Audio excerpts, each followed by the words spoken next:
uopće motivi za Agile transformaciju? Zašto bi neko htio u to ući?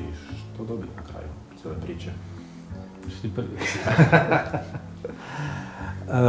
Pa ne znam, kod nas se Agile nekako dogodio prirodno, zapravo jer smo skužili da stari model po kojem smo funkcionirali više nije dao dobre rezultate, jer se toliko to promijenilo u komunikaciji, barem u našoj industriji, da smo jednostavno postali jako tromi, čekajući da klijent definira problem, pa da dođe brief do nas, pa da mi pročitamo taj brief, pa da vratimo taj brief, pa da debrief, pa... Neko to zove waterfall, I ping-ponganje na kraju dana i to je trajalo dok zapravo nismo osjetili da je zapravo to trenutak kada možemo ući vrlo rano u te neke procese na stranu klijenta i zapravo nekako nam je to bilo neka prirodni put zapravo do Agile. Agile se tek javio možda malo kasnije, brandalo se to i sve je to tako zapravo naslov nakon toga, ali recimo glavna neka motivacija zapravo bila da budemo brzi i efikasni, da puno efikasnije odgovaramo na sve ove promjene koje se događaju. Da, i da deliveraš ono što korisnik u stvari želi, a ne ono što misliš biti da želi. Ja mislim da naša motivacija je jako slična, ali to je motivacija u IT-u generalno. U jednom trenutku shvatiš, u biti trebao bih shvatiti da si već tamo. Znači najgore ako shvatiš, moram ići pa se idem ja mijenjat. Najbolje kad shvatiš, ja već jesam Agile i sad damo vidi kako to formalizirati, pa onda ulazi u igru role, metodologije, ceremonije i sve to. Ali mindset je Agile i mindset, Agile nije nekakav skup pravila. To se tek kasnije dođe, ali glavna ideja je upravo to, pomoći korisniku da dobije ono što mi mislimo svi skupa ili zaključimo kroz taj Agile nekakav proces da je najbolje za njega u tom trenutku. I to da dobije sad i odmah. Da, to je što on hoće, naravno. Rok jučer. Da. Ok, a recimo nekakvi nužni preduvjeti, nešto što ste iskusili putem što bi tu bilo nešto što sami ste shvatili da je važno ili dobili od klijenata nekakvu znanje, to, ili jednostavno čitanje knjiga, angažiranje konzultanata. Da, mislim, mi smo Agile radili puno prije nego što je to uopće postalo Agile, nekako, ja volim reći zapravo da naš mindset, zapravo, to je baš klasičan mindset, nas kao nekih kreativaca u nekoj kreativnoj agenciji baš tako i funkcionirao. Vrlo ravno smo ulazili kod klijenta, pokušali sjetiti problem koji zapravo oni imaju problemi, često puta ne znam postaviti pitanje koje trebaš riješiti. I mislim da je zapravo najvažnija stvar taj mindset. Kreativci to imaju u sebi.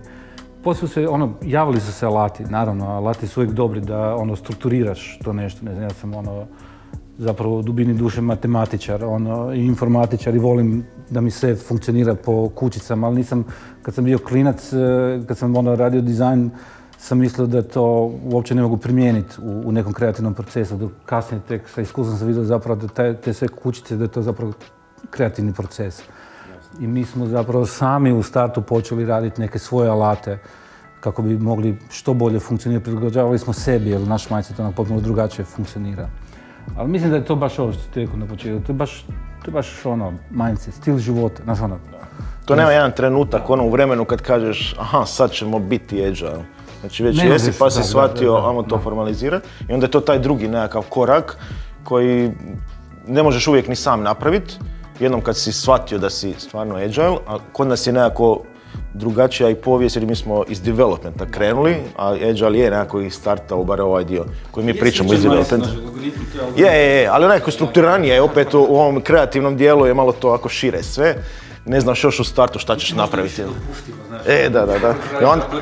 A onda mi se moramo boriti sa tim poslije, naravno. Nisi možda više dok... Da, ali ono što isto jako važno po meni je da se moraš, nije dovoljno naravno pročitati samo par knjiga, malo pogledati par videa i reći super, Agile će sad riješiti sve naše probleme, Waterfall je gotov, zaboravljamo ga, sve ćemo raditi Agile i sad će biti super. Moraš se oboružati prvo dobrim ljudima, koji znaju, znači ne samo ljudima koji su radili Agile, nego ja bih rekao čak ljudima koji su radili Agile transformacije. To je isto važno.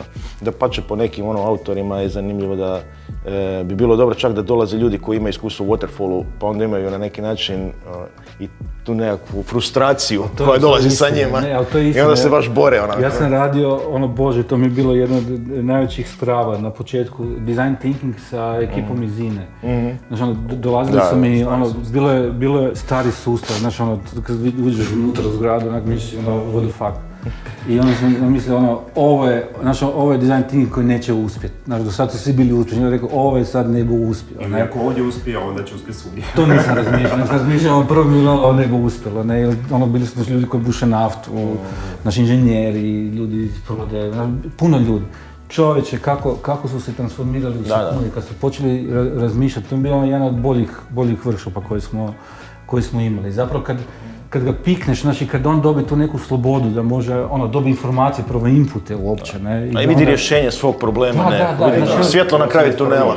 Znaš, ovi ljudi kad su bili na terenu, koji traže naftu, onak nisam mogu vjerovati kako zapravo funkcioniraju i kako razmišljaju, kako je taj njihov način razmišljanja u kombinaciji sa kreativcima i sa drugim ljudima zapravo stvara jedno super rješenje. Tako da znači, treba se maknuti od tih predrasuda. Da, slažem se. Mislim da je jako važan mentoring, osoba koja vodi to. Mislim da je to ključno u tom cijelom procesu. Ta osoba mora zbilja imati iskustvo, biti otvorena, znati prepoznat moment, usmjeriti, znači mislim da je ta osoba baš važna, ne? Neko mora gurati. Malo većeg sustava i nekakve iskustva, znači ima li nekakve razlike između manjih sustava, što možda ove tu organizacije jesu 100-tinjak, 150-200 ljudi, ili recimo ovako velikog sustava to što je INA ili možda neka veća korporacija u Hrvatskoj? Pa ne, po mom iskustvu ne, mislim da po mom iskustvu ima. Ne, ja bih rekao ovako, mislim ima i nema šanse, istina je negdje između, ali ono što je dosta česta pogreška, kod manjih sustava je manja pogreška jer se puno brže se primijeti, je da ljudi krenu pa implementiraju Agile samo dio. Uglavnom je to u IT departmentu, ali ne možeš Agile, moraš biti na cijeloj razini firme implementirati i onda oni pokušaju, pogotovo tradicionalne velike firme, onda oni pokušaju kopirati nekakve unicorne, Google, Spotify najpoznatiji, ali Spotify krenuo kao Agile, on nije u jednom trenutku rekao sad ćemo mi biti Agile, znači oni su krenuli kao Agile i ne možeš tek tako to kopirati. Tako da u tome je razlika. U nekoj manjoj firmi kao što smo mi, onda je to puno jednostavnije, prvo mijenjaš mindset, mijenjaš to na razini cijele firme, na razini financija, legala, sve moraš promijeniti. U banci nekako to sigurno traje puno duže. Ne kažem da može biti uspješno, naravno. Puno tromi u tome, odobrenja, to, upravo to. Pogotovo što moraš na kraju i ovaj top menadžer promijeniti. Želi izbjeći zapravo, da nakon toga dogodi. Tamo je ta struktura već jako ukorijenjena, nekakvi reportinzi, nekakve hijerarhija pogotovo, Agile bi trebao biti malo više onako flat, da, i to je jako teško promijeniti. Tako da teže je, recimo, moguće jedno i drugo naravno, ali puno teže u velikoj firmi nego u nekoj. Pogotovo, vjerojatno je, ako gledamo onako čisto teoretski, Agile bi najlakše trebalo primijeniti upravo u ovakvim firmama ako smo mi nekako IT, srednjoj ili maloj firmici. Da. Dotakli smo se sad i malo ovog zapravo ključnog pitanja, zašto Agile ne uspijeva? Velika korporacija je teže možda birokratizirani sustav sa ukorijenjem nekakvim, od uvijek smo to tako radili. I ovdje gdje smo manje organizacije, gdje je to možda lakše. To je jedini razlog ili postoji nešto drugo? Ko kaže da ne uspijeva? Uspijeva. Kad ga neko proba, onda uspije. Mislim, zašto ne uspijeva? Ako misliš generalno, mislim da je to pitanje našeg mindseta ljudi koji su možda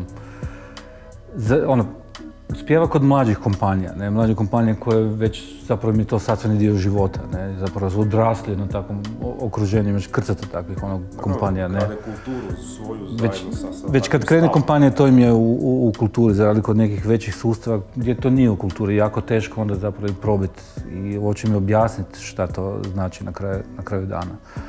I ja bar koliko sam se sreo sa tim nekim velikim sustavom, nama je bilo teško se zapravo isto prebaciti. Isto smo odrasli u jednom starom sustavu, prebaciti se to. I znam koliko je to nama bilo teško, koji smo nazovemo to mala, agilna, kreativna firma. Ipak je to bio neki proces koji smo morali proći da bi to razumjeli. Ali u velikim, recimo radimo s Coca-Colom dosta tih radionica. To je ogromni sustav. I oni su 2 godine radili na tome da se presvičaju zapravo u taj agilni sustav, da mogu kod tako velika korporacija raditi po takvom modelu. I sad s njima se radi ono super se funkcionira, brzo se odlučuje. Čim je nešto gotovo, odmah za realizaciju, testiranja, znači, to je onako sjajno, ne. Ali normalno da je neki proces, ono, ne znam, bar u design thinkingu 60% projekata design thinkinga ne uspije, ne. I to je tak normalno. Naši ljudi nisu navikli na griješiti, znaš, to je isto s kojim se nešto nauči, znaš, pogriješi, sad s ovim krivo si napravio, znaš, i to. I ta zapravo neka barijera kad se prebaci, onda ćemo biti puno otvoreniji prema tome. Da, pa ja se slažem da, mislim sad, pitanje je šta točno znači taj neuspjeh, možda jednostavno nisi dovoljno dobro ili dugo probavao, jer Agile nije ono put od točke A do točke B i sad si uspio ili nisi, nego onda ide točka C, D, E, F i tako u nedogled. Neki kažu da je u biti kad jednom pređeš na Agile, onda Agile moraš mijenjati do smrti u stvari, nema tu kraja. Tako da, mislim ima onaj primjer poznati sa ING bankom iz Nizozemske koja je isto tako probala čak nekoliko puta i tek u zadnjoj iteraciji prije par godina su oni uspjeli. Prije toga su failali, ali su bili uporni i na kraju su uspjeli. Tako da slažem se da puno je lakše u nekakvim manjim sistemima to implementirati. Ali osnovno je, opet se vraćamo na mindset. Znači, bez promjene mindseta nema Agile-a. Možeš ti reći, ok, mi radimo Scrum, radimo bilo kakve, ne znam, metodologije, obučili smo ljude, ali u konačnici ima tu nekoliko faktora koje ti moraš uzeti. Jedno su nekakvi timovi koji će raditi na tome, znači ti ljudi moraju živjeti Agile, management mora živjeti Agile, ali imaš i klijente. Nije ni s klijentima jednostavno. Ako klijent s druge strane ima potpuno drugačije očekivanja, nekakav waterfall, on očekuje striktno, scope je definiran, budžet, timeline, sve je definirano, ti trebaš i klijenta obučiti, što isto tako je nije uvijek jednostavno. Ti nemaš kontrolu nad tim dijelom. Znači, imaš na 2-3 ove stvari imaš kontrolu, ali imaš na jednoj velikoj stvari nekakav product owner i cijeli ovaj dio stakeholdera, u biti ti nemaš, ili barem ne bi smio imati toliko nekakvu kontrolu i o tome ti ovisi uspjeh ili neuspjeh projekta. Onda ti možeš na osnovu uspjeha i neuspjeha projekta ocjenjivati da li ti Agile uspio ili nije, ali s druge strane ga nemaš sa čim uspoređivati. Da si ostao na waterfallu, možda isto ne bi uspio. Tako da, onda sukob kultura, ne? Tako je, da. Tako. Nema poklapanja, ako zapravo ne može se postići konsenzus u nekih stvari, onda zapravo je to zapravo... Da, ali Agile ti tu pomogne da u biti puno lakše iz takve nekakve, ajmo reći, veze izađeš. Znači, jedno ti ako si se obvezao klijentu napraviti nekakvu mastodont aplikaciju, waterfall nekakvom metodologijom, ti si se obvezao dugoročno nekakav odnos i ne možeš ti tu izaći dok nisi to deliverao ili će te tužiti naravno. U Agile-u možeš, u Agile-u ćeš ići korak po korak, u jednom trenutku ćeš možda shvatiti ti klijent da jednostavno niste jedno za drugo, ono što je napravljeno je različite se i pitanje da li to onda neuspjeh ili je to uspjeh u odnosu na ovo da te nakon 2 godine neko tuži. Super, hvala vam na ovoj kratkoj i produktivnoj mini raspravici. Može.